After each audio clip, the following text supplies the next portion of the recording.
People tend to think that environmental stewardship is something that you learn in a college lecture. But for me, it started in Pleasant Grove. Pleasant Grove is a community that was predominantly black when I was growing up there after a period of white flight. And after the white folks left, the landfills moved in. This huge illegally operating dump set up its operation right in the middle of this black community.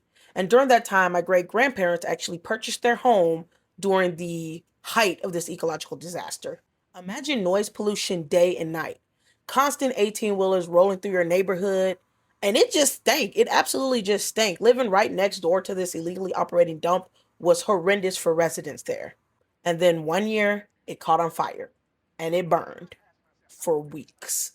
An entire black community literally could not breathe.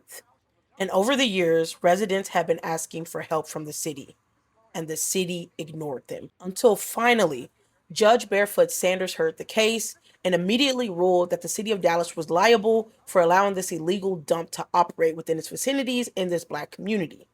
The dump had to be cleaned up. But here's the twist. So the city decided that removing all of the trash out of this dump was not financially within their reality. It wasn't in their scope. So instead of removing the trash like the residents originally wanted, do you know what they did? Can you guess?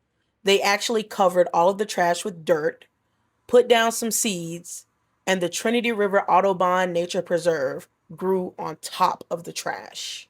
So if you ever get a chance to visit the Trinity River Audubon Center in Dallas, they have these beautiful rolling hills that you can actually like stand and look out on.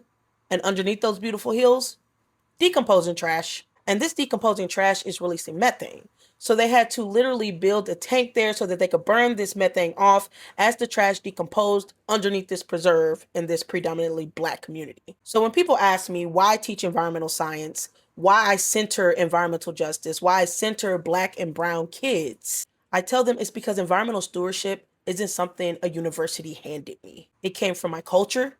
It came from the resilience of my ancestors. It came from my community and my lived experience of growing up next to an illegally operating burning dump that the world pretended not to see. My story didn't start in a lab.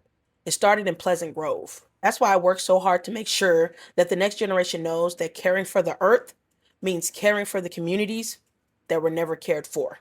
What's your story?